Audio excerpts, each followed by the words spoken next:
ఓం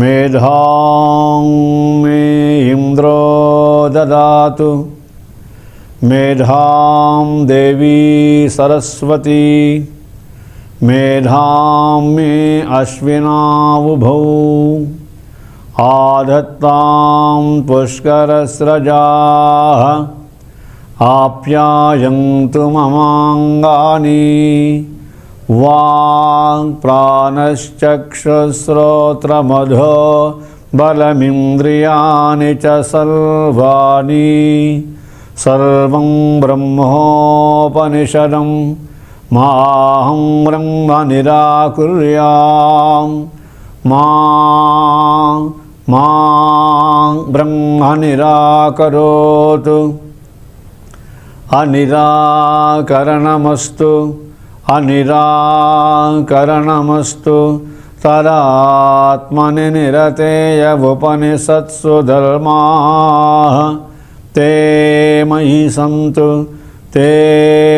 सन्तु ओम शांति शांति शांतिः।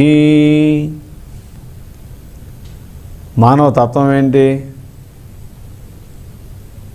ఎట్లా ఆలోచిస్తున్నాడు? తనకేం కావాలి? తన ఆలోచన విధానం ఏంటి? ఇవి ప్రధానం. మనలో అంటే మనందరం అన్నమాట. మన గురించి మనం తెలుసుకోవడం చాలా ప్రధానం. సామాన్యంగా మన గురించి మనకన్నా ఇతరుల గురించి ఎక్కువ మనం ఆసక్తి కనబరుస్తుంటాం. ఇతరుల విషయాలని సేకరించడం, ఇతరుల గురించి సంభాషించుకోవడం, ఇతరులని విమర్శించడం, మన సంబంధం లేకపోయినా సరే ఇతరుల విషయాలను ఎక్కువ పట్టించుకోవడం, బుర్రలో ఎక్కువ పట్టించుకోవడం, పట్టి ఉంచుకోవడం అన్నమాట.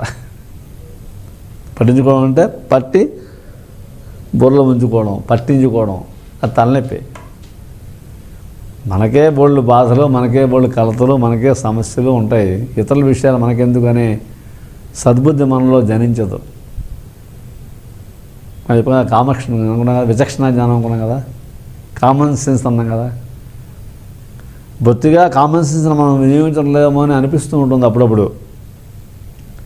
కామన్ సెన్స్ని కానీ మనం వినియోగించగలిగితే ఎక్కువ సుఖంగా ఉంటాం, క్షేమంగా ఉంటాం. మనం సుఖపడతాం, ఇతరులను సుఖపెడతాం, ఇతరులను దుఃఖపెట్టాం. కామన్ సెన్స్ అంటే విచక్షణ జ్ఞానము అంటాం.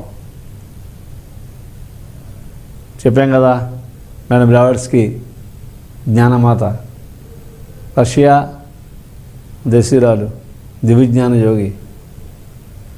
ఆమె ఇచ్చిన నిర్వచనం ఏంటంటే కామన్ సెన్స్ అంటే which sense is not common.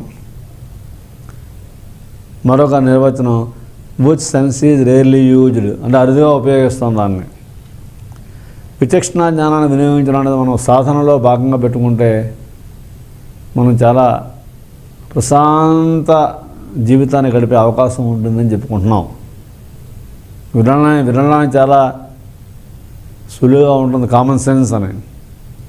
మన కోపం వస్తేనే కామన్ సెన్స్ వాళ్ళేవా అంటాం కదా. Common sense which sense is not common, which sense is rarely used. మహాత్ముల యొక్క జ్ఞానవాక్యాలు మనల్ని ఉద్ధరింపజేస్తాయి, తరింపజేస్తాయి. మహాత్ములు ఎవరైనా కావచ్చు, మహాత్ములు ఎవరైనా కావచ్చు, భూమి మీద జాతిలో కానీ ప్రపంచంలో కానీ. ఫైదాగరస్ ఒక మహాత్ముడు. జీసస్ క్రైస్ట్ ఒక మహాత్ముడు చెప్పుకుంటుంటాం మనం, రమణ మహర్షి, రామకృష్ణ పరమహంస. ఆ మహాత్ములు ఎవరైనా సరే వారి యొక్క మాట కానీ సంభాషణ కానీ వారి వాక్యం, ఒక వాక్యం మన జీవితాన్ని తరింపజేస్తూ ఉంటుంది. ఇది సత్యం. ఇది ఎంతోమంది సాధకుల జీవితంలో మనం పరిశీలన చేస్తే తెలిసిన విషయం ఇది. కాబట్టి విచక్షణ జ్ఞానాన్ని వినియోగించడం అనేది మనం తప్పనిసరిగా పాటించడము కాక, సాధనలో భాగంగా మనం ఎక్కువ మౌనం పాటిస్తుండాలి. మౌనం అంటే ఏంటి? మాట్లాడకుండా ఉండడం కాదు, అవసరమైందే మాట్లాడడము, అనవసరంగా మాట్లాడకుండా ఉండడం, అనవసరమైన విషయాల జోలికి మనం వెళ్లకుండా ఉండడం, మనస్సుని శోకనీయకుండా ఉండడం. నా మనసు అటు ఇటు పోతుంటుంది కదా, దానిని పోకుండా అట్టే పెట్టడం అన్నమాట. పోతూ ఉంటుంది, మరి లాగుతూ ఉండాలి. దాన్ని చిన్నపిల్లలు లెక్క పెట్టి లాగుతున్నాం కదా మనం, అది లాగుతూ ఉంటే అది సెట్ అవుద్ది మనసు. అది మనం లాగేస్తుంటుంది.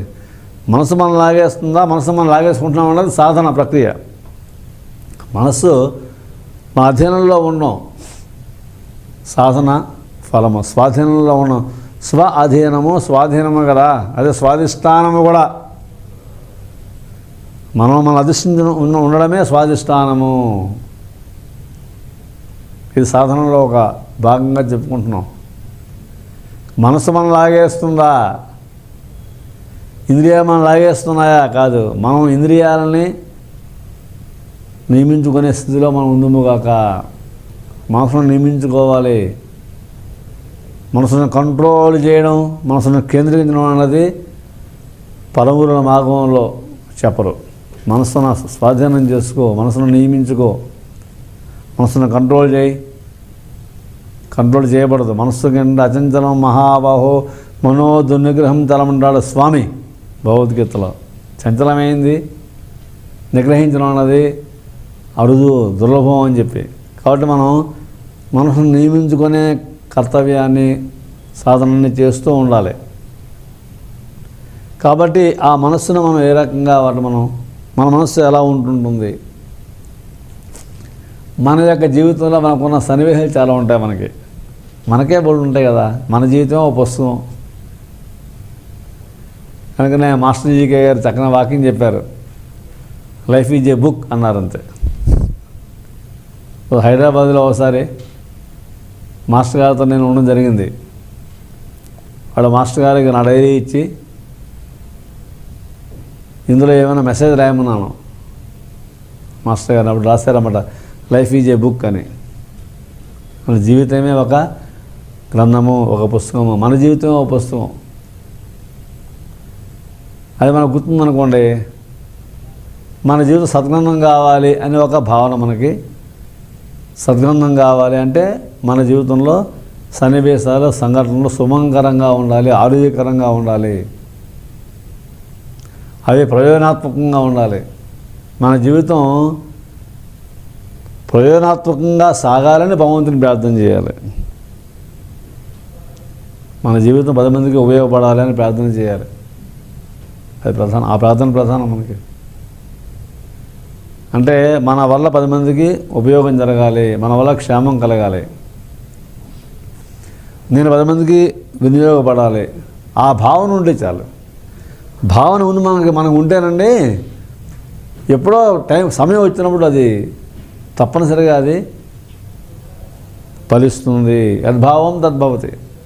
ఆ భావమే లేదనుకోండి, అలా ప్రార్థన చేద్దాం అనే భావం లేదనుకోండి, పూజ చేద్దాం అనే భావం లేదనుకోండి, లేదా అభిషేకం చేద్దాం అనే అభిప్రాయం లేదనుకోండి, ఇంకెప్పుడు చేస్తాం కదా. నిశ్చయమో చేయాలి. మా ప్రార్థనలో సాధకులు, భక్తులు ఏం చేయాలంటే దైనందిన జీవితంలో కనీసం అరగంట, పావు గంట, ఒక గంట సమయం అంటే నిత్యము ప్రార్థన, పూజ, అభిషేకము, సంకీర్తన చేస్తూ ఉండాలి.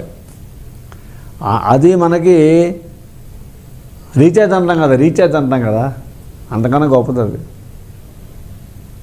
గొప్పది. చూడండి, ప్రతిరోజు చూడండి, మనం ప్రతిరోజు మన మొబైల్ ఫోన్ రీఛార్జ్ చేస్తుంటాం కదా, మర్చిపోం కదా. ఎంత శ్రద్ధ మనకి, ఎంత భక్తో తప్పనిసరిగా చేస్తాం మనం. అంతకన్నా 1000 రెట్లు ఫలవంతమైనది ఏంటంటే దైవనామము, వైదిక నామము, కీర్తనము, లేదా ధ్యానము, లేదా ప్రార్థన, లేదా పూజ, లేదా అభిషేకం, మీ ఇష్టం. మనకి ఏది ఇష్టమైతే అది దానికి మనం ఒక పావు గంట, అరగంట, గంట సమయం కేటాయించామనుకోండి, ఇంకా వీళ్ళు ఎక్కువ కేటాయించామనుకోండి, అప్పుడు మనం ఎక్కువ ఆనందంగా ఉంటాము, క్షేమంగా ఉంటాము. మనకి మన భార్య బిడ్డల క్షేమం ముఖ్యం మనకి.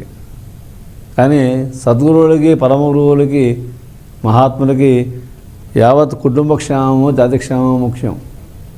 మనకేది క్షేమమో మనకు తెలుసా? అనుకున్నవి జరిగిపోతే మన క్షేమమేనా మనకు తెలుసా?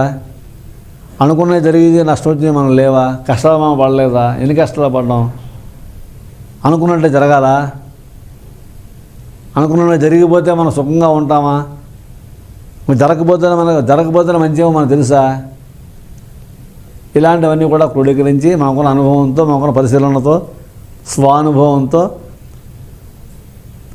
పరిశీలనతో రాసిన ఒక కీర్తన ఒకటి ఉందన్నమాట. అది నాకేది క్షేమం అనే ఒక కీర్తన. అది మనం ఇప్పుడు ఆలాపన చేసుకుంటాం. నాకేది క్షేమము, నాకేది ముఖ్యము, నాకేది క్షేమము, నాకేది ముఖ్యము, నీకెరుక స్వామి, నేనెరుగనేమి. నాకేది క్షేమము మన తల్లికి తెలుసు, తండ్రికి తెలుసు, అలాగే స్వామికి తెలుసు. ఏది ముఖ్యమో ఈ రెండు చాలా ప్రధాన విషయాలండి. మనకేది క్షేమము, మనకేది ముఖ్యము మనకు తెలుసా? నాకేది క్షేమము, నాకేది ముఖ్యము, నీకెరుక స్వామి, నేనెరుగనేమి. నీకే తెలుసు, నాకేం తెలుసు అని ప్రార్థన చేస్తున్నాం.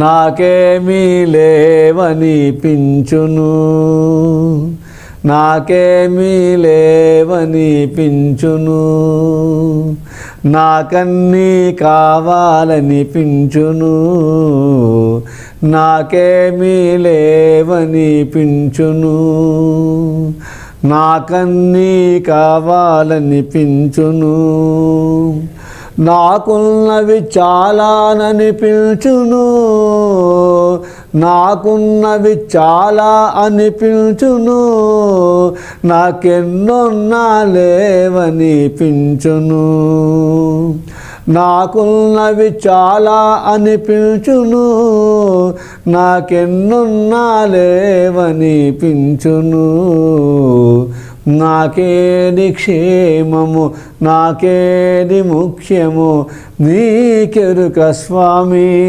నేనెరుగనేమి.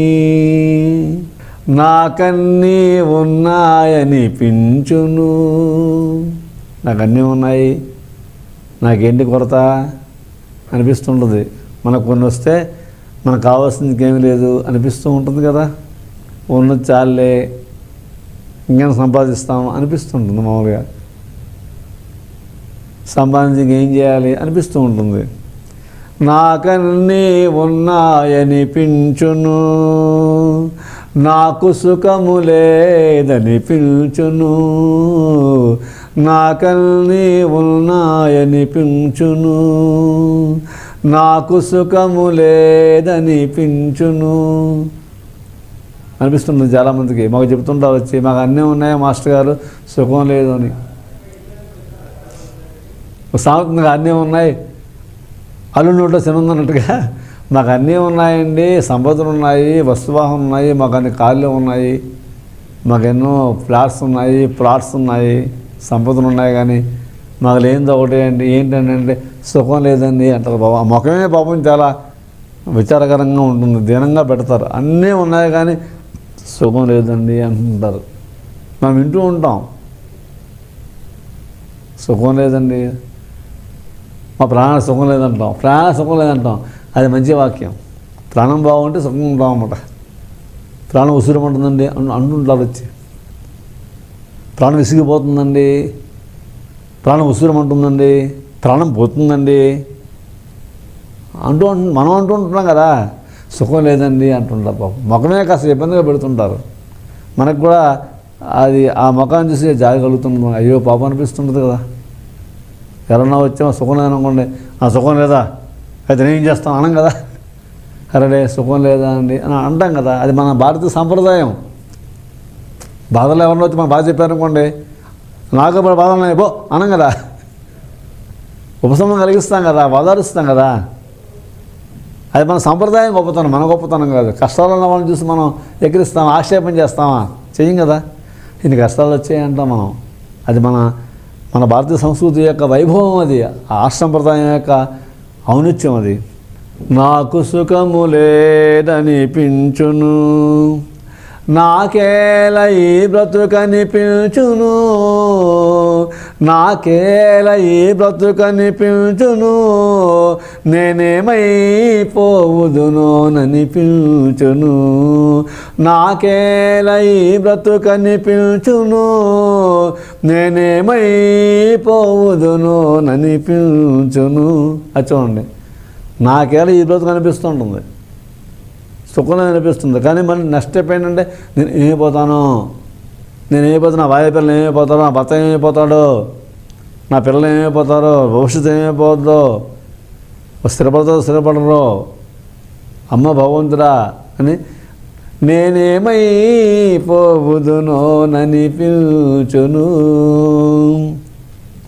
నాకన్నీ ఉన్నాయనిపించును, నాకు సుఖము లేదనిపించును, నాకేలై బ్రతుకనిపించును, నేనేమైపోవుదునోననిపించును.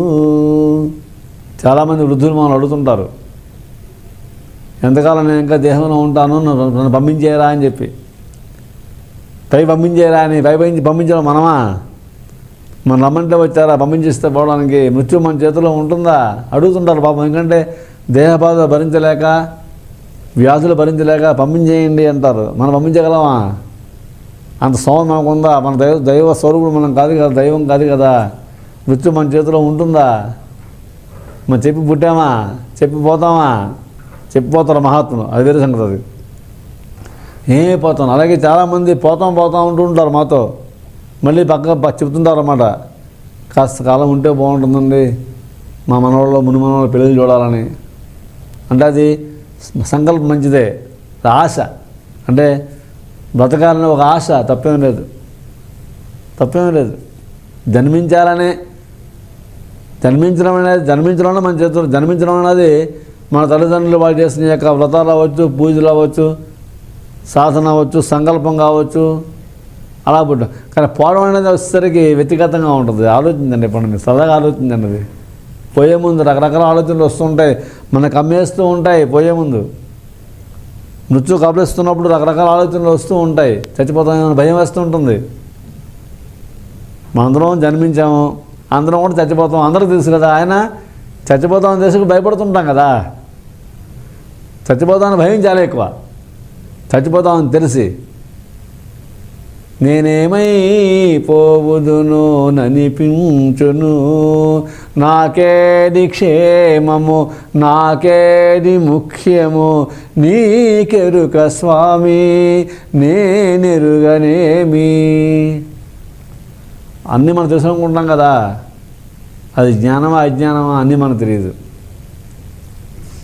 అన్నీ మనకు తెలుసు, అంతా మనకు తెలుసు. నేనే అంతా, నన్ను మించిన వాళ్ళు లేరు, నాకన్నా గొప్పవాళ్ళు లేరు. ఇలాంటి భావాలు మనలో ఉంటే గింటే మాత్రం సాధకులు, భక్తులు తొలగించుకుందుము కాక అస్సలు కూడదు. నేను నాది, నేను గొప్పవాడిని వద్దు. ఎప్పుడు చెప్తుంటాను, మాస్టర్ జీకే గారు మాకు చిన్నప్పుడు నేర్పిన పాఠం, నేనంతట వాడిని అనుకోవద్దు, నేనంతట వాడిని అని ప్రశ్నించుకోమన్నారు. నేనంతట వాడిని, నేను గొప్పవాడిని, నేనంతట వాడిని అని ఒక వినయంతో జీవించడం అన్నది, భక్తి వినయాలు మనకి మూలసూత్రాలు కావాలి. భక్తితో పలకరించడం, భక్తితో పూజలు చేయడం. భక్తి, శ్రద్ధ, ఈ రెండు మనకి పెట్టుబడులు సాధకుల యొక్క జీవన విధానంలో.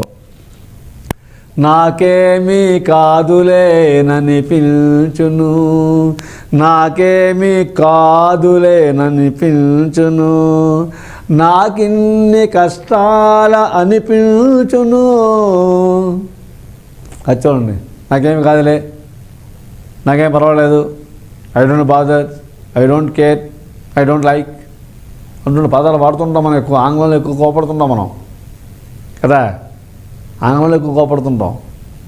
నాకేమీ కాదులేననిపించును,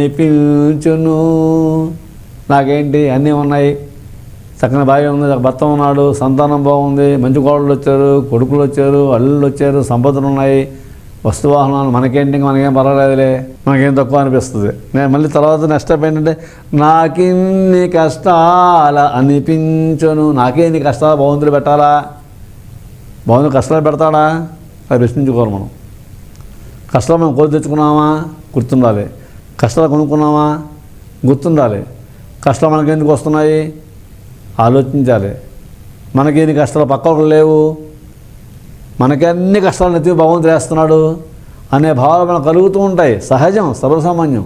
కలగకపోతే విశేషం, కలగడం సామాన్యం, కలగడం తప్పు కాదు, తప్పు కాదు, మానవ స్వభావం అది. నాకే ఎన్ని కష్టాలు వస్తున్నాయండి, పాండవులు చూడండి ఎన్ని కష్టాలు పడ్డారో, కౌరవులు సుఖంగా ఉన్నారు, పాండవులు సుఖంలో మనకు తెలుసా. పాండవుల యొక్క స్వామి యొక్క సారథ్యంలో, స్వామి సాన్నిధ్యంలో పాండవులే క్షేమంగా సుఖంగా జీవితాంతం ఆజన్మాంతం ఉన్నారు. అన్నీ ఉండి సుఖం లేనివాడు, సంతోషం లేనివాడు కౌరవులు. ఏమి లేకపోయినా స్వామి ఉండి, సాధన ఉండి, సహనం ఉండి, మౌనం ఉండి క్షమంగా ఉన్నవాళ్ళు పాండవులు. వాళ్ళు మనకు ఆదర్శం. మనకి సహనం, క్షమ చెప్పుకున్నాం కదా. కాబట్టి మనకిన్ని కష్టాలు, మనకి ఇన్ని కష్టాలా అని మా ముఖమే మనకి బరువు పెడతాం కదా. మొత్తం అన్ని కష్టాలు మనం నెత్తిమీద మోస్తున్నట్టుగా భావన చేస్తుంటాం. కష్టాలు ఉండొచ్చు, ఎందుకు కష్టాలు మనకు వచ్చాయి, ఎందుకు కష్టాలు మనకు కలుగుతున్నాయి కూడా మనం గుర్తించామనుకోండి, అది సాధన. ఏదైనా జరిగిందనుకోండి, ఒక సంఘటన, ఒక సన్నివేశం, ఒక సందర్భము, ఎందుకు ఎలా కలిగింది అని మనం భావం చేసామనుకోండి, అందులో మనకి దారి దొరుకుతుంది, పరిష్కారం లభిస్తుంది. ఇది సాధనాపరమైన సత్యంగా మనం చెప్పుకుంటున్నాం. నాకెందుకులేననిపించును, నాకేమీ కాదులేననిపించును, నాకిన్ని కష్టాల అనిపించును, నాకెందుకులేననిపించును. మన చాలా విషయాల్లో, సందర్భాల్లో మనకి నాకెందుకు, మనకెందుకండి. ఇంట్లో అంటుంటారు చూడండి, ఇంట్లో ఎక్కువ భార్య సతీమణి అంటూ ఉంటుంది భర్తతో, మనకెందుకండి అన్నీ నెత్తిమీదకి ఉంటారు మీరు, ఇంకెవరో లేరా ఏంటి, మిగతా వాళ్ళు లేరా ఏంటి, మనకే పట్టాలా అంటూ ఉంటుంది. అంటే భర్త మీద ప్రేమతో, కుటుంబం మీద ఒక బాధ్యతతో అంటూ ఉంటుంది ఎక్కువ. అంటే ధర్మపత్ని, పత్ని ధర్మపత్ని కదా, భారతీయ పత్ని ధర్మపత్ని. భారతదేశంలో మన అవగాహనలో పత్ని అంటే ధర్మపత్ని, ధర్మాన్ని అనుసరిస్తుంది. ధర్మాన్ని భర్త అనుసరిస్తే భర్తను అనుసరించేది ధర్మపత్ని. ధర్మాన్ని మాత్రమే భర్త అనుసరిస్తాడు, ఆ భర్తని అనుసరించేది పత్ని, ధర్మపత్ని. మంచి సంకల్పంలో అత్యున్నతమైన పదం ఏంటంటే నాకు వచ్చేటంటే ధర్మపత్ని సమేతస్య అంటాం మనం. చాలా ఎంత పవిత్రంగా ఋషులు రాశారో సంకల్పం. అంటే ధర్మయుతంగానే జీవిస్తుంది. ఎందుకు ధర్మ పురుషార్థాలని, ధర్మార్థ కామ మోక్ష చతుర్విధ ఫల పురుషార్థ సిద్ధ్యత ఉంటాం కదా, ఆ ధర్మాన్ని ఆచరించి పురుషుడు అంటే భర్త ఆ భర్తను అనుసరిస్తుంది అన్నమాట ఆ ధర్మపత్ని. కాబట్టి ఎందుకంటే నాకిన్ని కష్టాల అనిపించును, నాకెందుకులేననిపించును, నా కర్మైతేననిపించును. అప్పుడు చూడండి, మనం కష్టం వచ్చినప్పుడు, కోపం వచ్చినప్పుడు, చికాకు వచ్చినప్పుడు నా కర్మ ఇంతే, నా కర్మ ఇంతే, మన కర్మ అని మనం బాగా చికాకు పోయి మనం ఒక విసుగు, ఒక విసుగు విరక్తి మనకి మనం కనబరుస్తుంటాం కదా. అందరూ అంటుంటారులేండి, మేము అంటుంటానండి, చెప్తున్నాం కాబట్టి నేను ఏదో ధర్మాన్ని ఆచరిస్తున్నాను అనుకోవడం మంచిదే, అనుకోవడం నాకు మంచిదే. కానీ ఆచరిస్తున్నాను లేదు నేను చూసుకోవాలి. ధర్మాన్ని ఆచరించేవాడు ధన్యుడు. ధర్మాన్ని ప్రచారం చేసేవాడు బోధకుడు, ధర్మ బోధకుడు, ధర్మ ప్రచారకుడు. ధర్మాన్ని ఆచరించేవాడు ధన్యుడు. అంటే రాముడే మనకి ధర్మానికి ప్రత్యక్ష ప్రతిరూపముగా మనకి మహాత్ములు ఋషులు దర్శించి ఇచ్చారు. నాకెందుకులేననిపించును నా కర్మయింతేననిపించును, నాకేది క్షేమము నాకేది ముఖ్యము నీకెరుక స్వామి నేనెరుగనేమి. మాకు తెలియదా? తెలుసు. కానీ స్వామియే మా క్షేమాన్ని నిర్ణయించాడనుకోండి, అప్పుడు మనకి చాలా శుభం జరుగుతుంది. మనకి మీరు గమనించండి. కావాలంటే మన జీవితంలో ఎన్నో కోరుకుంటాము, ఎన్నో కావాలనుకుంటాము. కోరికలన్నీ తిరిగిపోతే మనం క్షేమంగా ఉన్నామా? అనుకున్నవన్నీ జరిగితే క్షేమంగా ఉన్నామా? అనుకున్నవి జరిగి కష్టపడుతున్న వాళ్ళు చాలామంది లేదు. మనం చూస్తుంటాం భౌగోళికంగా ఎంతో అన్ని కోరికలు నెరవేరుతుంటాయి, కష్టాలు కలుగుతుంటాయి. ఇక్కడ మనకేది క్షేమము అనేది అనుభవంతో తెలుస్తుంటుంది. పెద్దల నడిచిన మార్గంలో నడిస్తే మనకు తెలుస్తుంటుంది, మహాత్ముల మార్గంలో మనకు తెలుస్తూ ఉంటుంది, జ్ఞానపరమైన గ్రంథాల్లో మనకు తెలుస్తూ ఉంటుంది, పరిష్కారం లభిస్తూ ఉంటుంది. అందుకే మనకి పవిత్ర గ్రంథాలను అధ్యయనం చేస్తూ ఉండాలి. అవి మనకి ఏది క్షేమమో మనకి ఆ గ్రంథాలలో మనకి దర్శనమిస్తూ ఉంటుంది.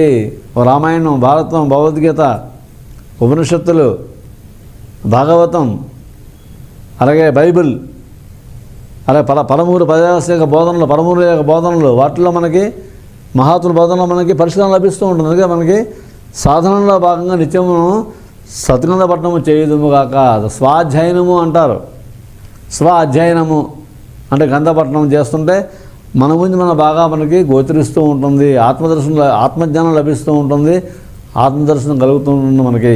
అందుకు మన సత్గ్రంథ పఠనం అనేది మనకి చేస్తూ ఉండాలి. చేస్తున్న మనకి ఏంటంటే మనకి ఏం చేయాలి తెలుస్తూ ఉంటుంది, ఏం చేయకూడదు తెలుస్తూ ఉంటుంది. నీవే నేనను సత్యమనిపించని సాధనాలో ఇది చరణం, 4వ చరణం. నీవీశ్వరూపమును దర్శించని, నీవే నేనను సత్యమనిపించని, నీవీశ్వరూపమును దర్శించని. సమస్తము భగవంతుడనే ఆ దర్శనం నాకు కలిగించు. స్వరూపము కాదు, విశ్వరూపము భగవంతుడిది. అది అర్జునుడు కలగజేశాడు శ్రీకృష్ణ భగవానుడు. నువ్వు విశ్వరూపం మాకు దర్శనం ఈ స్వామి. సర్వాంతర్యామివని భాషించని, సమస్తము ఉన్నది వాసుదేవుడే, ఈశ్వరుడే, భగవంతుడే, జగజ్జనని అనే ఆ భావన నాకు సర్వాంతర్యామి అని భాషించని. స్వామి, ఓ భగవంతుడా, ఓ ప్రభువా, నాకు సమస్తము నీవేనే భావన నాకు భాషింపజేయి. నీవే రక్షను నిజమనిపించని. చాలా ప్రధానం. నీవే రక్ష, త్వమేవ శరణం మమ అంటాం కదా. నీవే రక్ష స్వామి, నీవే రక్ష. మాస్టర్ గారు మీరే రక్ష, బాబా మీరే రక్ష, ఈశ్వర నీవే రక్ష అనే భావన అది మనకి నీవే రక్షను నిజమనిపించని, నాకేది క్షేమము నాకేది ముఖ్యము నీకెరుక స్వామి నేనెరుగనేమి. ఇవి మన గురించి మనం రాస్తున్నాయి.